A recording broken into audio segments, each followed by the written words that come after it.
পাওয়ার প্লেতে বিশ্ব রেকর্ড গড়ল হায়দ্রাবাদ। আইপিএলে প্রথমে ব্যাট করতে নেমে দ্রুততম শতকের রেকর্ডটা আগেই নিজেদের করে নিয়েছিলেন সানরাইজার্স হায়দ্রাবাদ। আসরের ৮তম ম্যাচে অভিষেক শর্মাকে নিয়ে ট্রেভিস হেড গড়েছিলেন সেই রেকর্ড।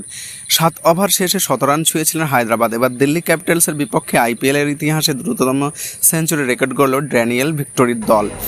দিল্লি ক্যাপিটালসের ঘরের মাঠে অরুণ জেটলির ট্রেভিস হেড এবং অভিষেক শর্মা ৫ ওভার স্পর্শ করলেন ১৭ রানের মাইল ফলক। এর আগে ৬ ওভারে ১০৫ রান সংগ্রহ করেছিল কলকাতা নাইট রাইডার্স।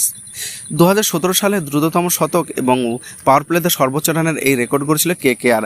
আজ সেটা ভাঙলেন হায়দ্রাবাদের দুই ওপেনার। শুধু তাই নয়, টি-20 ক্রিকেটের ইতিহাসে পাওয়ার প্লেতে সবচেয়ে বেশি রানের নতুন রেকর্ড গড়ে ফেলেছেন তারা। আইপিএলে ৩৫তম ম্যাচে এসে ৬ ওভারে তাদের সংগ্রহ ১২৫। ষষ্ঠ ওভার পর্যন্ত চলা এই তাণ্ডবে হেড অপরাজিত ছিলেন ২৬ বলে ৮৪ রানে। অপর প্রান্তে থাকা অভিষেক শর্মা ১০ বলে করছেন ৪০ রান। দিল্লির বিপক্ষে খেলতে নেমে ইনিংসের প্রথম ওভার থেকে চড়াও হয়েছেন হায়দ্রাবাদের দুই ওপেনার। শুরুতেই ৬ ওভারে ডট বল ছিল ৫টি, বিপরীতে দুই ব্যাটার মিলে ৪ মেরেছেন ১৩টি, আর ৬-এর মার ছিল ১১টি, আর ৭ রান নিয়েছে মাত্র সিঙ্গেল। অবশ্য পাওয়ার প্লের পরে আউট হয়েছেন অভিষেক। ১১ বলে ৪৬ রান করে কুলদীপ যাদবের বলে আউট হয়েছেন অভিষেক। একই ওভারে আবার ফিরেছেন এডেন মাকরামও। ২ উইকেটের পর রানের গতি সচল রাখতে গিয়ে ট্রেভিস হেডসও কুলদীপ যাদবের বলেই ফিরেছেন তিনি। এই প্রতিবেদন পর্যন্ত ৯ ওভারে তাদের সংগ্রহ ৩ উইকেটে ১৫৪।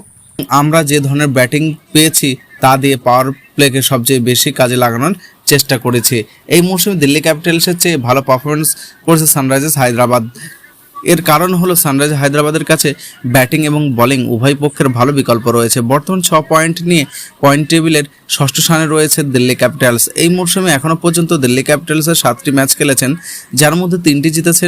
হায়দ্রাবাদ 6টি ম্যাচ খেলেছে, যার মধ্যে তারা জিতেছে 4টি। চতুর্থ স্থানে রয়েছে সানরাইজার্স হায়দ্রাবাদ।